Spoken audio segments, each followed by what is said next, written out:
morning.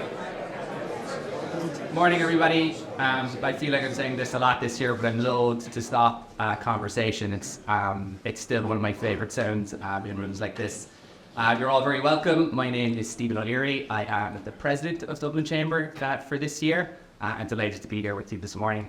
My wife and I have a 4-year-old and a 6-year-old, and I do the school drops in the morning. So I dropped our 4-year-old into Montessori this morning. The 6-year-old was like, "Well, where are you dropping me to school?"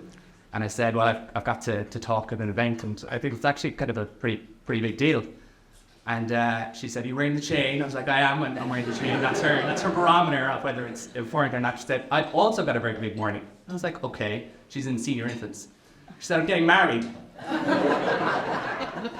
And I said, that is big news. And she said, "Are you nervous?" And I'm like, I'm a little bit nervous. She's like, "I'm a little bit nervous too." So my daughter and Senin are getting married at a big break this morning. And I'm not on the invite list. In fact, I was explicitly told you're not to come to school. So I'd like to thank Signium for their partnership on this morning's event, which is the 5th of the interview series. And if you haven't seen these already, I highly recommend checking it out on their website or YouTube channel. Founded globally in 1951 and established in Ireland since 1995, Signium is a leading global executive search firm with operations in 30 countries. They are retained to source leaders on behalf of their clients. Signium Ireland has successfully represented over 30% of Ireland's top 100 companies and many other blue chip domestic and international employers across a broad range of sectors, including consumer, financial services, professional services, life sciences, industrial and manufacturing. Jim O'Brien is a consulting partner with Signium and leads executive searches for board members, CEOs and functional leaders for a diverse portfolio of clients. He joined Signium in 2022, having been a HR director for large Irish and multinational companies like Aramark, DAA, Bank of Ireland and Diageo. And it's my pleasure to welcome Jim now. Thanks.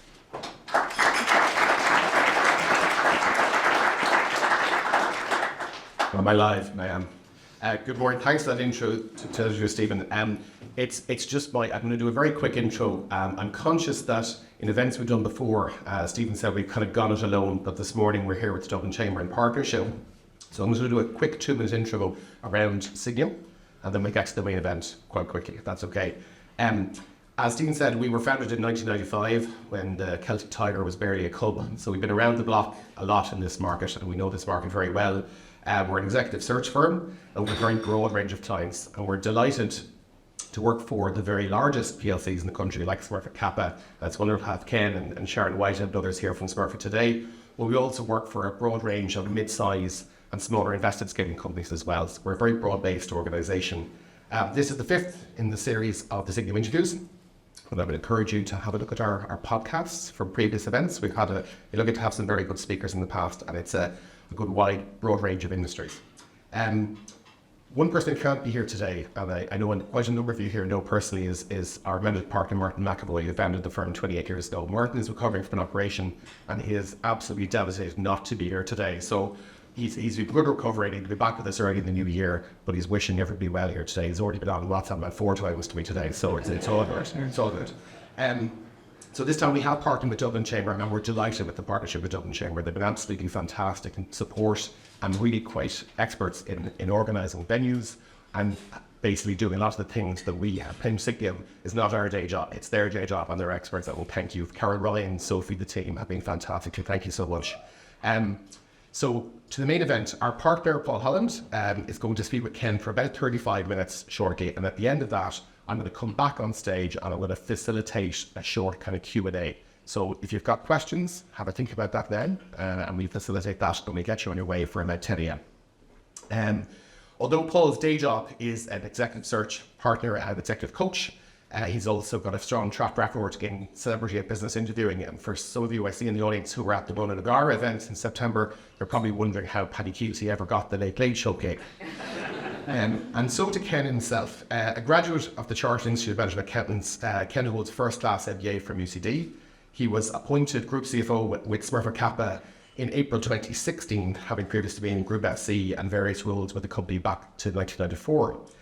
Notable highlights of his career include the take private in 2002, the merger with Kappa Packaging in 2005, and the IPO in 2007. And clearly the recent announcement of the merger with WestRock, which will now create the world's largest packaging company with a combined revenue of circa 34 billion, EBITDA of about 5.5 billion, have circa 100,000 employees across 42 countries, is a major event in the history of the Smurfit and indeed WestRock organisations. A passionate advocate for sustainability and environmental responsibility, Ken plays a crucial role in aligning the company's financial strategy with sustainability goals. And with that, I would like to hand over to Paul and Ken. Okay.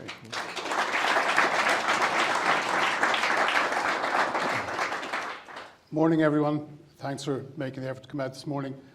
Firstly, Ken, thank you so much for taking the time to share some of the insights and experiences of a phenomenal career to date.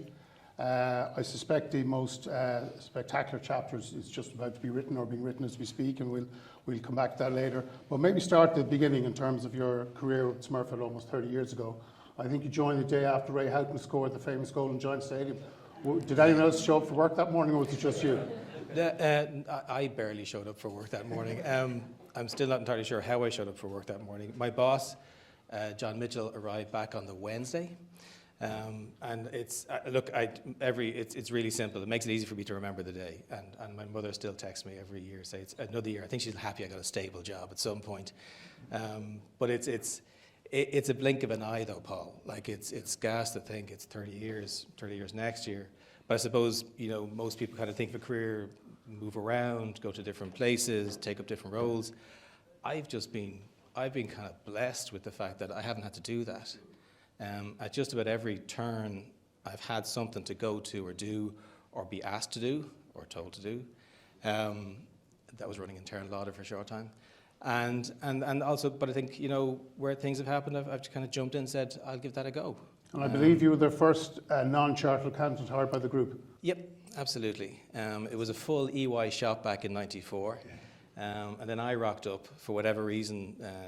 John Mitchell and Brendan Glynn at the time and Ned Grace took some kind of shine to me. I think I've said this before. It was down to two people, me and a fella who was on Know Your Sport. And somehow they picked me. I think they wished they picked the other fella. But I was the first non-chartered. And that was a big deal back then. I started off in the treasury function, which was just 3 people back then, and which is now much bigger than that. And went from there through the finance function, overseas, back in, all around the place. I think when you joined, it was about $2 billion company with about 250 million EBITDA. Yeah. And now 12 billion and 2 billion EBITDA. So that's some journey. Yeah, I can't take credit for all that growth. Oh, well, take most of it. And like you said, it'll be going to 34 billion in revenues and 6 billion in EBITDA, hopefully more actually, hopefully in the next 12, 18 months. But I suppose that's the reason why, like I've been lucky enough to participate in that growth. But I'm not atypical. I mean, if you look around Smurfit Kappa, there's a lot of us. I mean, you look at the senior management team, Sharon excluded, she's only a baby in the organization. Most of us are there about 30 years. That in some places that might introduce a whole level of groupthink. With us, it just means we get to challenge each other incredibly. Like we know each other, we know our families, we spend a lot of time together, so there's no sense of ego or unable to take criticism or anything else. I think you've described it as a small family, 47,000 people. Yeah, and it's true because I mean, I've been everywhere in the group. I've seen just about every facility.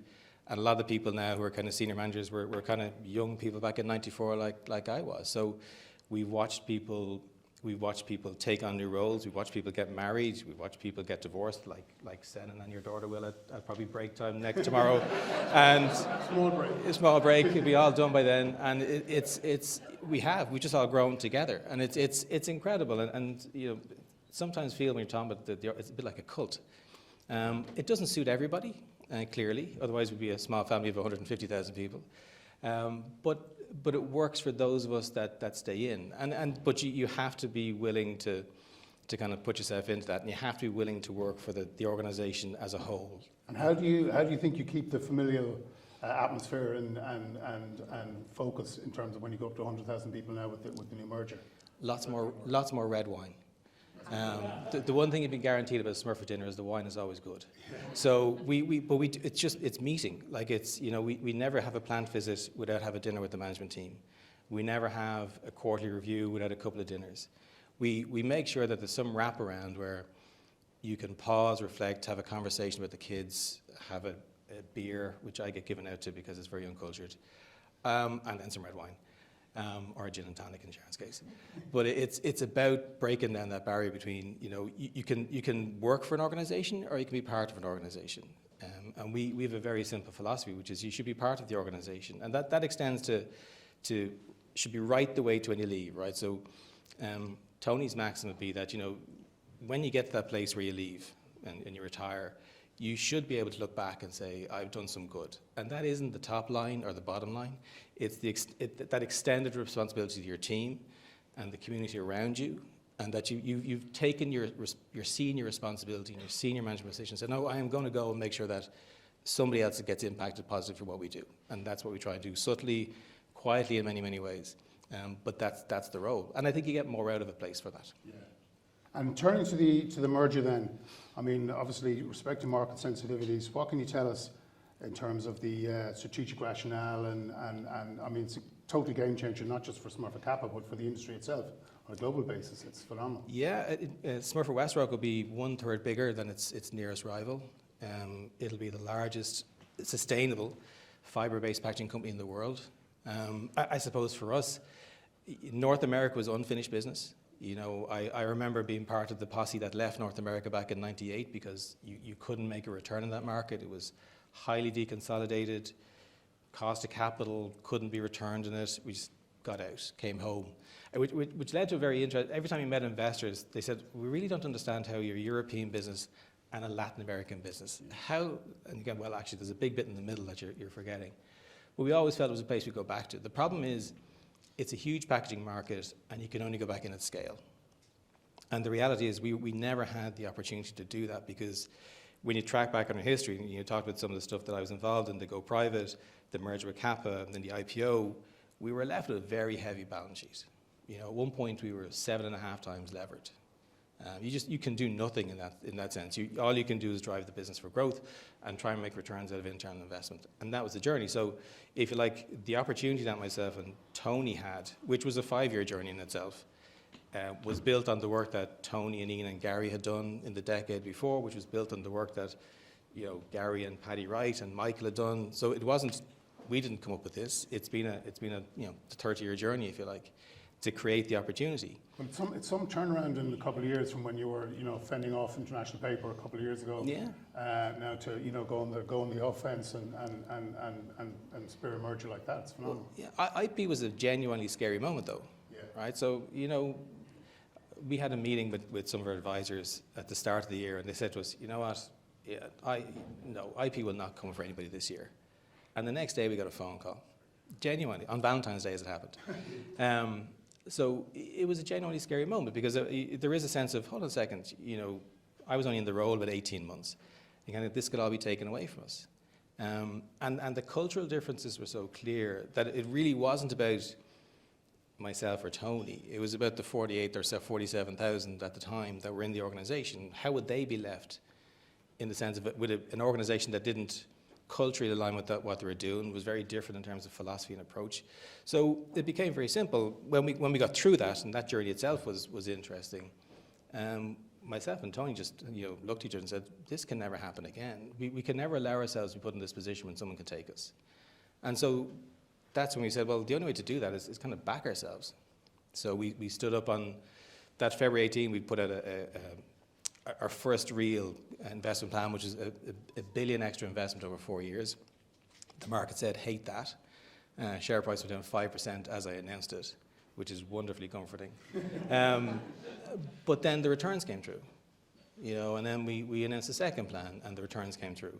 And then we did an equity raise, and the returns came through. So, and then we'd go to meetings and say, well, listen, how much can you put into a business a year? So we went from investing 450, 500 a year to now, the last 3 years, we put $1 billion into the business. Our return on capital went from 12, 13%, and we hit in 20. Margins have gone from 13, 14 to nearly 19. And that's all, there's no smoke and mirrors, no financial engineering. That is selling more boxes at higher prices and trapping the value. And you can only do that, we could only do that by backing ourselves. And that's how you sort of get to the place where you put yourselves on the high side of the equation. And look, to be fair, you kind of, it's like everything else. I see Colin Marr there. We do a lot of cycling. You only ride your own race. right? So there's no point in looking at the fellas around you, ride your own race, and that's what we did. And then all of a sudden we found out we were in front. And went, well, okay, who can we take out here? So International Paper was kind of a seminal moment in the lifespan of the company, and you and Tony as executives as well, I'd imagine. Yeah. I mean, like, and it wasn't about name over the door or anything like that. None of that was in it. It really was about, because you don't get that choice. You're a public company, so you don't get to choose who owns you. But I remember the very first meeting we had with Kieran McLaughlin from Davy, and he said, you know what, Ken, you didn't put a for sale sign on your door, so you don't have to say yes. And that's where it started. So we didn't say yes, and we didn't say yes the second time, and then they never called again. And in reality, when you analyze it to the finest margins, it was probably maybe €1.50 in the difference. But for whatever reason, they couldn't go there. Maybe their balance sheet restricted, or maybe they felt that because remember, on the day that was announced, their share price went down by about 12%. So, and that was clearly U.S. investors not understanding or liking Europe, which is a natural phenomenon. But clearly, they hadn't done the work on their own side either. So, and look. I've seen Mark Sutton, who's the CEO, we see each other on the road a bit. There's no animosity or hard feelings. These things happen and you move on. But no, very much a defining moment thinking, and you have to, for me, I track back to there to get to where I am now. So project yourself 3 years forward, and you're up alone in the Dublin Mountains cycling on a nice spring day, and you're looking back at the merger. What will the key determinants of success for you? It'll be culture. It's got to be about how do we blend the good bits of Smurfit Kappa with the good bits of WestRock? Because WestRock clearly has some good bits. They didn't get to be the biggest paper company in the world by accident, and so there has to be a blend here. I think it's that day when you walk into one of their operations in North America and you see Smurfit WestRock as the sign outside, and you walk in and you see the level and detail around how we deal with machinery and cleanliness and operation, how the management team talks about their business. Because even with the Smurfit Kappa thing, for a long time people talk about Kappa and people talk about Smurfit. And it's that first day when someone says, no, Smurfit Kappa. And the first day someone says Smurfit WestRock without even thinking about it, I think we'll know we're kind of there or nearly there. But even Smurfit Kappa took 3 years to integrate culturally, but we focused on it. We knew that was two, and we were the number one, they were the number 3 Europeans, and just getting that culturally aligned, because it's quite different. This is a whole different animal. WestRock is 50,000 people on its own, mostly in North America, but also in Brazil, Mexico, and some in Europe. So it's a different cultural challenge, but it's one, myself and Tony have committed to, in the sense that the board looked at us and said, well, fellas, if you want to do this, you've got to stay around. And we said, well, that's not a problem. And we're dragging Sharon with us, so it's fine. And I believe one of the things you need to do is identify 400 million cost synergies. So are you going to be the Grim Reaper for the next? No, I'm always the Grim Reaper, Paul. That's the unfortunate life of the CFO. The 400 is, I'd say, nailed on. The number would be much bigger than that. That's the reality, because it has to be. The logic says it has to be. That's the simple stuff we identify already. It's the part of the business where you join them together and get value straight away.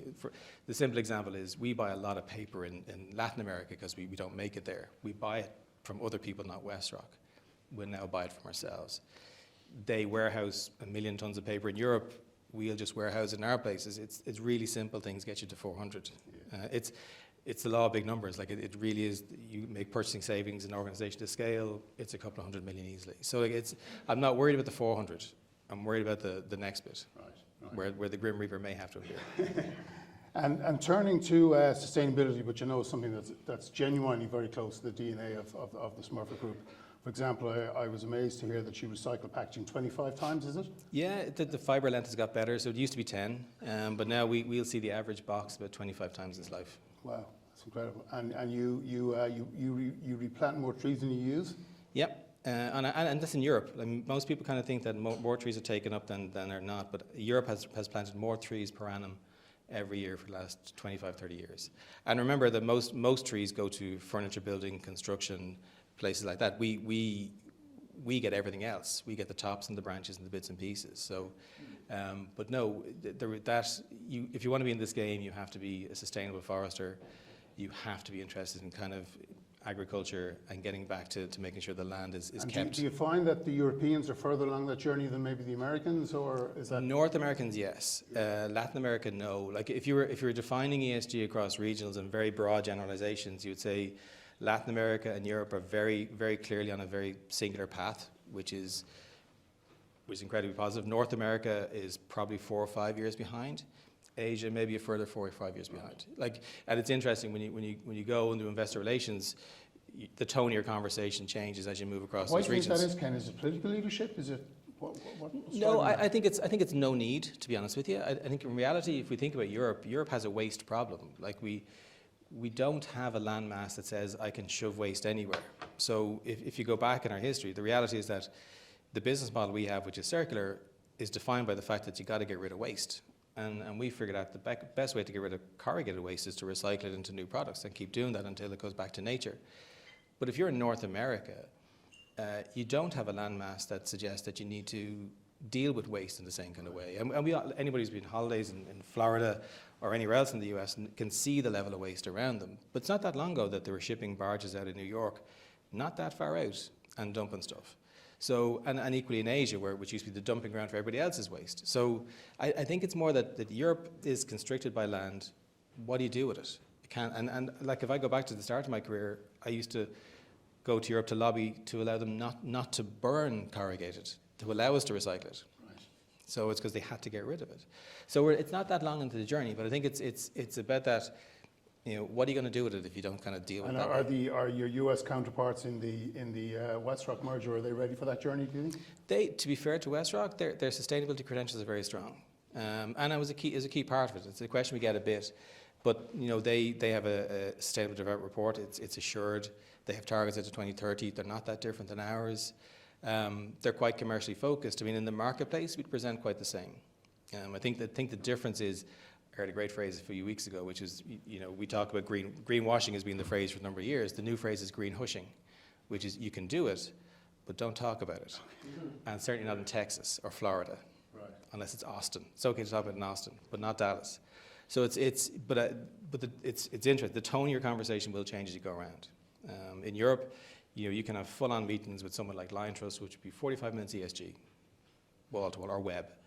You go to North America, you be back into the basics of the product, you know, margins, volume, all that kind of stuff. ESG may never make an appearance. And I was interested to see that your target for having 25% of the management positions held by women by 2024 is a sustainability target, Yes, absolutely. which is great. Yeah. Yeah, and I suppose I'm the lead for the gender community inside Smurfit Kappa. I suppose, you know, it's linked to the external, given board targets around diversity and indeed the Parker targets around racial diversity. So it sort of naturally kind of feels back through me into the organisation because of the link between the external and the internal. But yeah, I think we're on good track for that. But we have to work hard, and Sharon and the team do an incredible job in terms of creating programs that specifically identify female talent. We have one called Rise, which I think we take 30 people in a cohort. I think we've got about 250 people waiting to join it. And that's not you know, white collar. That is from any function anywhere in the organisation. If you're young female talent and you want to be helped in your career, you apply, and you will get there. We'll help you do it. And but you have to.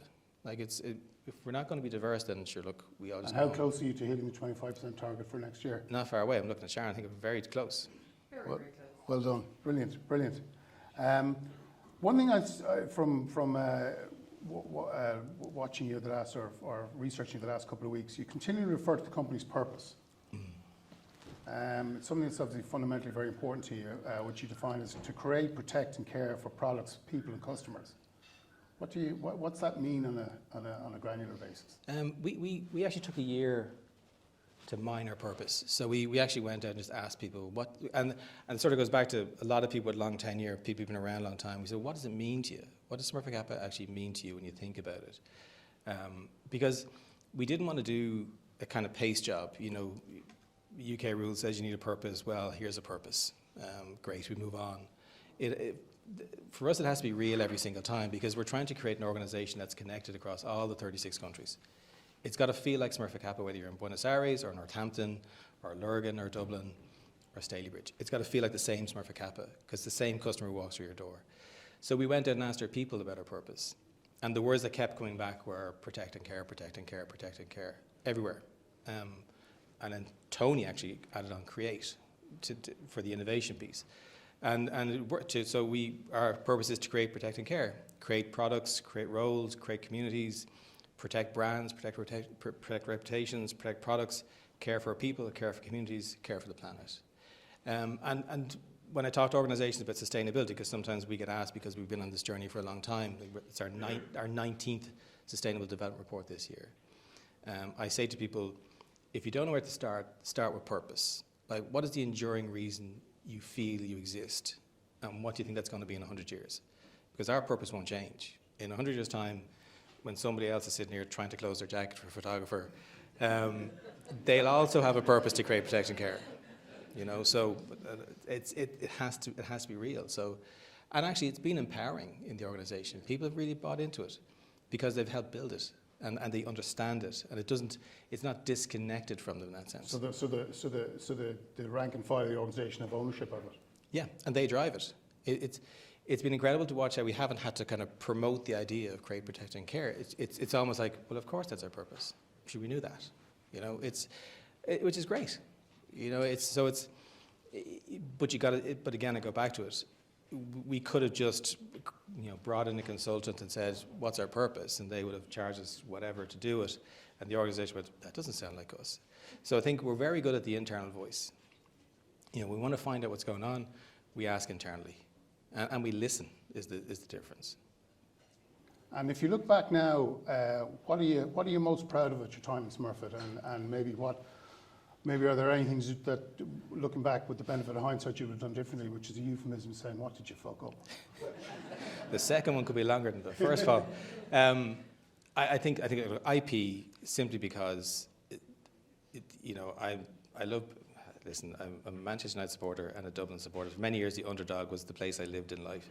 And I suppose we always liked being the underdog. There was always a bit about Smurfit Kappa that the market didn't appreciate, the market didn't love.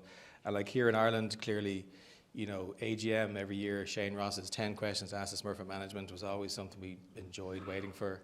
But we've always been the underdog. But the reality, in a fight like that, I think the odds of survival are 10%. All right, so, and I think there's bits of it. I think the most pleasing bit was that myself and Tony decided that IP was our problem, and we would deal with IP, and the rest of the organisation just had to do what they had to do. We had a number to hit, we had a target for the year, go and deliver, and the organisation did an incredible job and didn't get distracted, because no more than the path to closing with WestRock, I keep saying to people, don't get distracted. You just keep doing what you're doing. We'll deal with everything else. So myself and Tony decided that was going to be our issue. Our problem was IP. We deal with it, and we did. And actually, I think I said earlier on, I was only about 18 months in the job. We're still trying to understand each other a lot, because we're quite different people. It works, but we're quite different people. And there's a very famous picture that we show sometimes. On June the 7th, when we got a phone call, myself and Tony were walking back from dinner to Hyde Park. It was the night before it fell away. Either fell away or they bumped their offer. When we had dinner, we come back to Hyde Park and got a phone call to say they'd walked away. And anybody in Hyde Park, there's a rose garden there. Yeah. And so there was a young couple on a romantic night out. We said, any chance you could take our picture? So there's Romances all over this event today. There's a very famous picture of myself and Tony in the rose garden in Hyde Park smelling the roses. And it's that, but that's the thing. Sometimes you gotta smell the roses, and so as we did. Now the other side of the equation is the things. I think the first time I heard someone say that was Howard Kilroy way back in the day. There you go. Then it's real. It's Howard said it. But the flip side of that kind of is the things that didn't go so well. Actually, I've never really worried about the big things. Like if a deal doesn't come off or something like that, you've probably put all the work into it. You've done the analysis. There's a reason why it doesn't happen. I think the things that sit with me worse is where it's probably slightly more human, or where I felt that, maybe in trying to get somebody to a place in the organisation, I'd failed them in something I did. Or when someone's trying to leave the organisation, maybe it didn't go the right way. Or actually where sometimes, I get distracted by getting sucked into everything I do, and my wife has to sit me down and say, all right, we need to have a chat now about priorities. So that's when they're the bits you kind of worry about. That's the stuff that worries me. where I get that balance wrong. Because if I get that balance wrong, then everything falls out of kilter. And they still use the cash flow statement you developed way back in the Yeah. way back in the early days. Yeah, and it's mostly right. It's mostly right. So looking at Smurfit Kappa is obviously 24/7, right, all around the world. This new organisation, Smurfit WestRock, is going to be, I don't know what, the 28/7 or whatever it's going to be. How do you relax? How do you chill out? How do you get away from it? Family first and foremost, although teenage boys, you think it's bad now, wait till they're teenagers. 2 teenage sons, which are, they're nearly 17 and 16, which means they're young men with wonderful personalities, and the conversations are richer. I'm similarly afflicted, yeah, I know. You know, so it's a conversation starts with, can I have, and then ends with, why do you need that? Well, so did not do that last week. Off in the second word. So, and then you get into the real stuff, and my wife Elaine, we spent a lot of time together. We're the best of friends. Beyond that, it's my big loves are cycling, and music. Sometimes combined by wearing earphones on a bike, which people hate, but I can't do it any other way when you're out for 4 hours. So cycling and music are my big things, and both the playing of music and, unfortunately, the buying of and listening to too much music. And vinyl records is your passion, I believe. Yeah. I still, and from way back when. So we moved house recently. What was the first album you ever bought? The first album the first one I bought, I'm not sure. The first album that I remember coming into my life was actually an album of my parents. And I think it's what started. I'm big into soul music, particularly Northern Soul. But there's an album called The Artistry of Brenda Holloway. It's on Tamla Motown. My parents had it in their collection. I still have it. It's an original copy from about 1963, and it still plays perfectly. But I can track my journey into listening to music back to Brenda Holloway and her voice. And it's been everything. We could be here all day as we start this. But we moved house recently, and I said to Elaine, okay, look, really, I don't want them touching my bikes, the guitars, or the records. And she said, we've moved house before. I know how this goes. You say you do it, and then it just goes horribly wrong. So no, this will be fine. And of course, WestRock started, and we're moving house. And so one night, she said, look, are you going to move these things or not? So into the back of the car went, I think about 1,000, 1,500 albums. And Elaine came with me to help me unload them.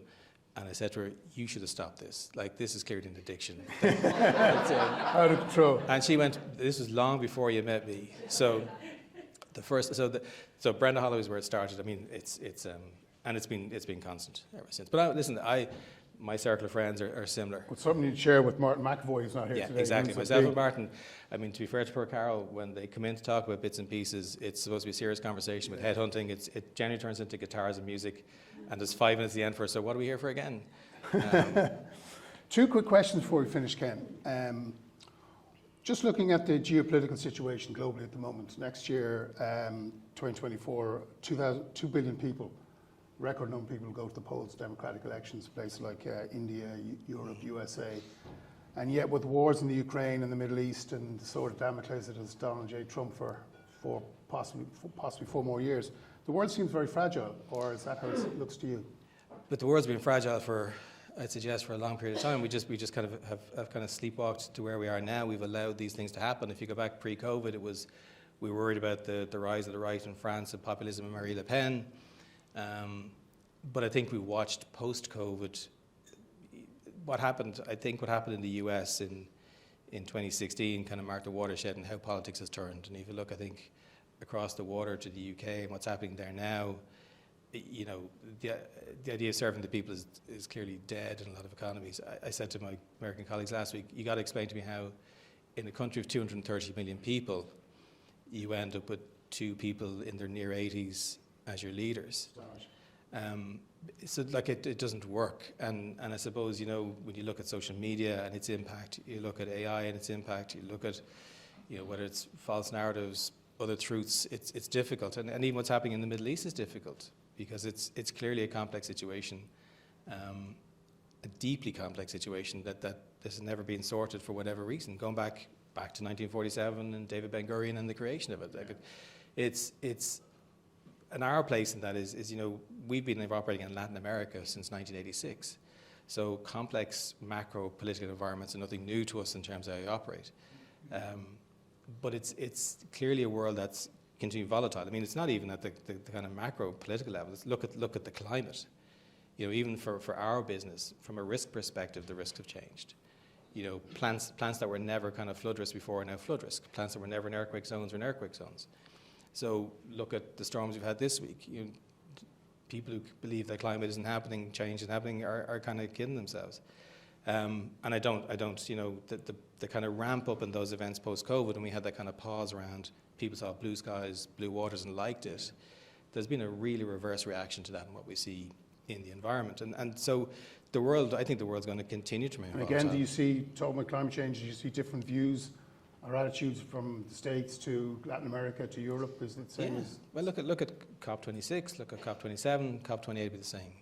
You know, like if we go back to the reason we created the first SDR back in 2005, because Unilever needed to prove their carbon reductions to their clients, and we were their biggest client. So we've been talking about carbon reduction since the Paris Agreement, and we're still at, you know, can you all get it down to 1.5 degrees? And nobody's really made any progress. So it's you know, we sort of lost a lot of time in there because of the politics of it. And the reality is, any COP, and I've been to a couple of them, and they're frustrating events because you can see will and ambition among certain parts of it, but ultimately when it gets to, well, are we actually going to do this, it gets diluted and watered back down to, well, this is what we think is achievable. And what we think is achievable now won't actually answer the question for the next generation and the generation after that. And it sort of goes back to that kind of idea of purpose, which is, and it's sort of why I kind of, regulation has a place, but regulation in the area of sustainability can be a double-edged sword, because all we'll teach people to do is kind of set a target to beat, because it's safe. You've got to remain ambitious. Like the idea, it's got to be driven from within the organisation as opposed to external. It should be ambition. It should be ambition-led, and you should want to make change. Not, well, I think if I can get it down by a degree, I can hit the target, and then I won't get sued in the States, it'll be fine. And that'll just devolve the conversation down to, you know, pass the exam rather than can we fix the problem. Okay, so final question. You're hosting your ultimate dinner party, or maybe your last supper, right? And you can have 8 people, 7 or 8 people. You can decide, one of whom can be only one family member, which I suspect will be your wife Elaine, from what I've read about you. Who else are you going to invite? You can invite anyone living or dead from history. Who are you going to invite to your last supper? You sent me a few questions during the week. This has tortured me massively. This is a bit like, give me your 5 favorite records. This is just horrible. I decided that, you know, generally Mother Teresa, Elvis, the Pope, Nelson Mandela, Hitler, Margaret Thatcher, Roy Keane and Barack Obama are probably at somebody else's imaginary dinner party for the purpose of this conversation. So they're off limits. I suppose I'd probably go back to kind of, it's sort of, who did I grow up with, and who kind of formed the way I think about things, and culturally, not necessarily from a political, because it's got to be a fun party, right? Yeah. Good red wine, obviously. Good red wine, obviously. So I may invite Tony. It's Paul Weller, right? Always, because if I track back to every single thing I did, Paul Weller's been a constant in my life. Whether it was the Jam, the Style Council, on his own, doesn't matter. He's probably the man I've seen most in concert, and had the chance to meet as well. And actually, Elaine, for my 50th birthday, as an aside, as a 50th birthday, Elaine doesn't play the piano, but she learned to play You Do Something To Me on the piano for me, which is incredible. Paul Weller, Dave Allen, the Irish comedian, because I grew up to him, you know, and it was incredible to watch a man impeccably dressed sit there with a small whiskey and a cigarette and be incredibly funny, irreverent but not cross the line, clearly poke holes at the establishment, but in a very kind of way that just took the legs off everybody. Incredibly funny. In the same vein, Michael Parkinson, because again, I grew up on a Sunday night to watching Parkinson. And when I lived abroad for 4 years with the group in Monaco, and BBC World was the only channel I had, and lo and behold, on a Sunday night, Michael Parkinson was on. So every time that comes on, we've been rerunning them on BBC Two recently, which I think he came back into my mind.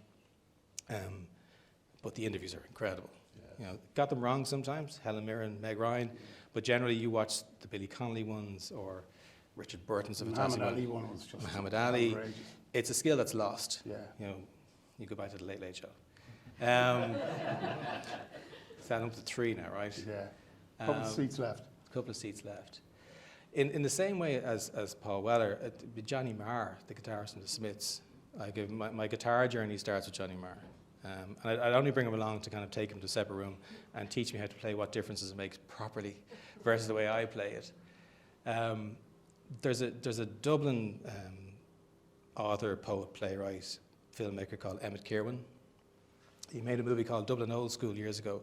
He's from Tala. He's a wonderful voice. He should be listened to more because he says things that people should listen to. And if you haven't seen Dublin Old School, I'd go and see Dublin Old School. Yeah, it's brilliant. Sylvia Plath. I read The Bell Jar when I was in my teens, and her other stuff. Incredible writer. But then in the last couple of years, I read a book called Three Martini Afternoons at the Ritz. And it was about her relationship with Anne Sexton, who would also bring, except I don't have space. You can invite one more. Well, Gender balance. Well, if you bring Sylvia and Anne, you're guaranteed a row, right? So Sylvia Plath and Anne Sexton, and their relationship with one man. But Sylvia Plath is just an incredible mind. And who am I up to now? I'm missing some people. Yeah, I decided to stay away from cyclists because they only talk about bikes. And footballers because it doesn't matter. I was left with, and then I kind of again on the contemporary kind of feel, probably someone like Martin Freeman, the actor, because Elaine says I'm basically him. We're cranky, we dress the same, and we both have exactly the same taste in music. So I figure I know where Elaine's going if I die. But I think that's probably it. So that's your gang. And if you ask me in 5 minutes, it's an entirely different party. Well, listen, it's a great eclectic dinner party. I'd love to attend it myself. Thank you so much for your time. I'm going to hand back to Jim now. Thanks a million, Ken. Thanks, Paul.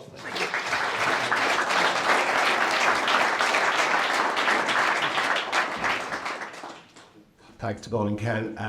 It's the time for questions from the floor. Who's brave? David Duffy. We might go. Hi, thanks, Ken. That was illuminating, I have to say. I knew Howard Kilroy of old, a great man. I work at the Corporate Governance Institute, so this is a governance question.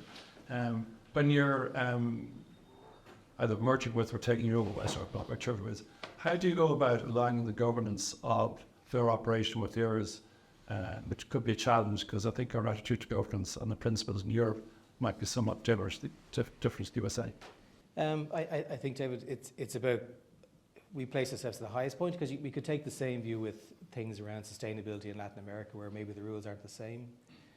But we tend to go to the highest point we can get to. I think the US is getting better at it. I mean, there's certain areas that will never change. Board rotation, auditor rotation, the small things. But generally things like say and pay are getting better or more stricter. Certainly board composition in this organization would be broadly 50-50, although it'll be tilted more to the Smurfit side. So probably a keener view on governance. But I think the US and Europe are getting closer in terms of the key items, simply because of corporate failures and the need to regulate more. But I think that the key differences remain maybe around things like board tenure. But I think that for me is the one area maybe where I'm not sure we got it right in Europe, because sometimes you lose skill and experience too early off a board.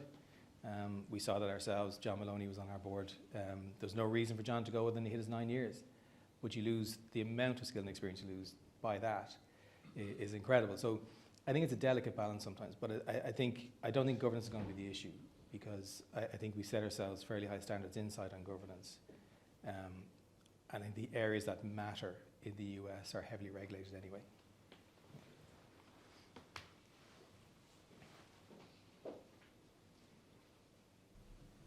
Thank you. Raymond Hegarty, I work in intellectual property strategy.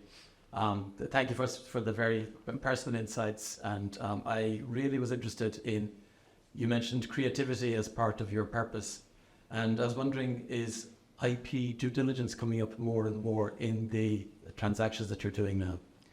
A little bit. I suppose we suffer slightly because our product generally isn't trademarkable in that sense, or because there's only some areas that you can be. Our plastic tap we use for bag and box is heavily IP'd, the names clearly, but the product itself not necessarily so. So it gets harder and harder.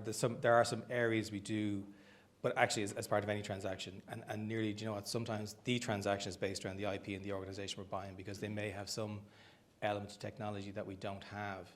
And actually buying the entire business is the best way to get the IP. We find that particularly in the bag and box space, because the technology around box to bag to film to tap does have a lot of IP embedded in it. But in the kind of mainline corrugated business, it's really difficult to get that, because people think a box is a box. I could talk for hours about why it's not, but I won't. Okay. And also, just when you're talking about the list of people to come to the party, I was expecting Ray Houghton to be there as well, seeing as he was so formative. No, I'm not sure I agree with most of his views on football, so it won't be a row. But no, I think if it was footballers, it'd be Roy Keane. That's definite. Thank you very much. Sarah. Thanks, Ken. That was fascinating. Sarah Ryan from Sarah Ryan Consulting. I'd like to loiter outside your house for Sylvia Plath, so you might let us know about that. I was just wondering, how are you viewing artificial intelligence in your business, or how do you see it changing going forward? Trying to get our heads around it, because it sounds wonderful, but then you realise the error rate in ChatGPT is over 30%. So it's not going to be everything. I think we have to figure out what you're going to use it for. And I think in my own head, it's probably around process. So we're doing a little bit of it.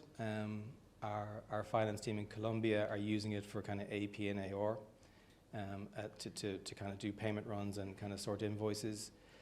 I think where we'll see it, because we're a large industrial organisation, so it'll have limited application in terms of the production of the product, but I think where we see it maybe is in the back office, where you can get more efficient around processing by using AI, and we're beginning to see the elements of that, like I say, particularly in Colombia. I don't think we're going to see it at the other end, where, I'd love it to write my press releases. I don't think I'm going to ever get away from version 26 being the final one. But I think it's still very, very new, very young. But I think that's what's happening now, Sarah, which is technologies and kind of ideas are coming along fast and being disrupted very quickly, but disappearing maybe very quickly. I mean, might surprise you, but the most questions I've had in the last 2 months around what could kill the packaging industry has been Ozempic. And the idea that people will take Ozempic and then won't need to buy stuff, so therefore there won't be packaging. So the world moves very quickly now. I think AI has a place. I'm not sure we've figured out exactly how to use it yet.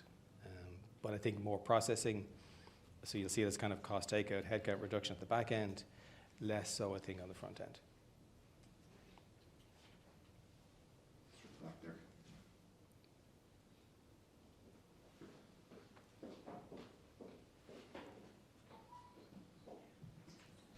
Fergal Crone, Hugh Jordan. I'm just curious, how do you get growth when you're the biggest company in the world? How much opportunity is there to continue that journey? And how do you create incremental value?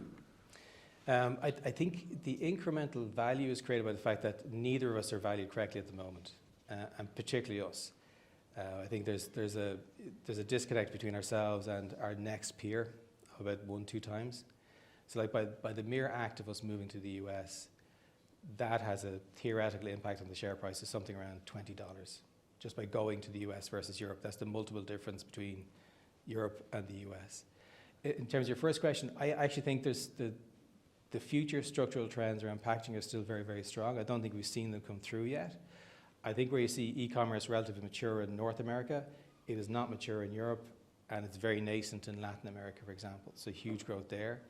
I think fundamentally sustainable packaging will still be a huge growth area going forward. If you think about FMCG companies, right? So FMCG companies, their scope 3 emissions, which are their indirect, are 95% of all their emissions.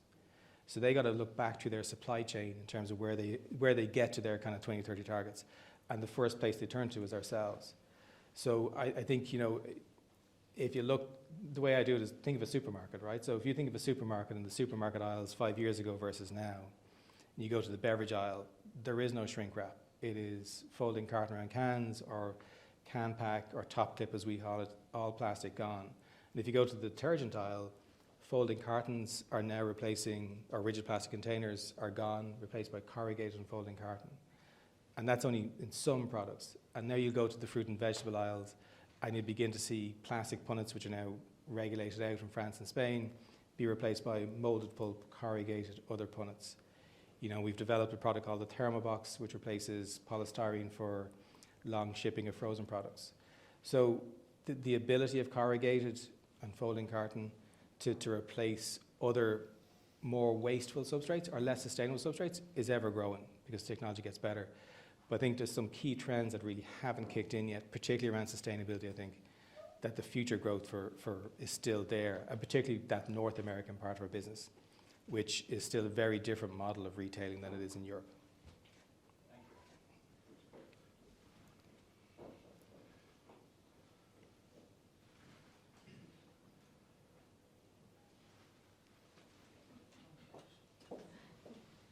That's the limits of mics here. Good morning. Thank you, Ken. That was a really interesting interview. I'm Orla from Alltech and I look after our culture and organisation. So I'm very curious how you are going to integrate the two companies. We hear often that mergers and acquisitions fail due to cultural differences and challenges. So what is the, I guess, strategy and path for that, and which culture could end up dominating, I guess, the organisation? Tempted to ask Sharon that question. I think it's about the blend. It's not about one or the other. I think if you decide that this is going to be an Irish-dominated, Dublin-led culture, which would be a wonderful thing, but it's not going to happen. I think our success has been built on the fact that if you go to Latin America, our Colombian culture is Colombian with a touch of Irish. Argentina is the same. Even the UK is something similar, as hard as it might seem. And the same in France or Holland or Germany. So you know it's an Irish company because the flag outside says it is. And you know it is because when we walk around you can't mistake the voices. You know we're very clear on where the governance sits and where the capital sits. So the rules are set very early on around where decision making lies. But I think the biggest thing there is about how you empower the people. So you know our box plant managers and our mill managers, they're entrepreneurs at heart. And they own their business in their heads. So when I go to visit them, I'm going to their house. It's not centre coming to kind of have run a rule over the business. It's not, this is my home and you're in it now. And I think that's how we've managed to get the best out of it, is by empowering the people at the local level to run their businesses for the bottom line and for their people.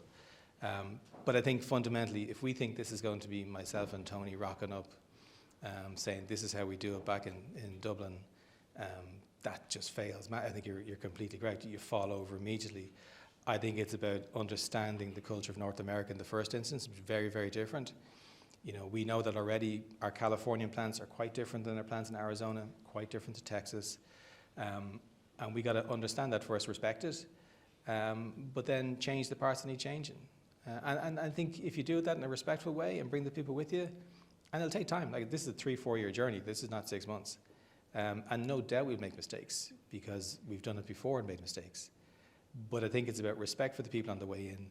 The company we're buying has a strong tradition, respecting that, but bringing the best out of both if you can. And I suppose that's an element of some of the management team being Smurfit Kappa and the fundamental elements of Smurfit Kappa and the way we think about things being part of that structure fundamentally. And then figuring out the bits that maybe we want to bring back from the WestRock organisation to enrich the new Smurfit WestRock, because that's what's going to be. It's a blended culture. But I think it's fair to say if we think about the task at hand, it's probably priority one in terms of what we need to get right. Probably pari passu with IT systems. Should we one or two more?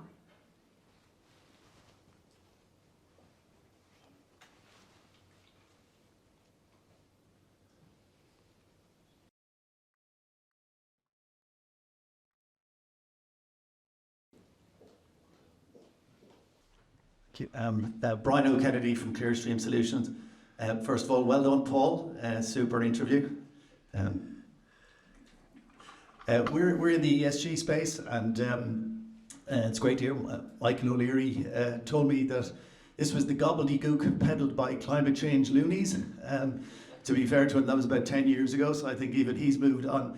I guess my question relates to the return on sustainability investment.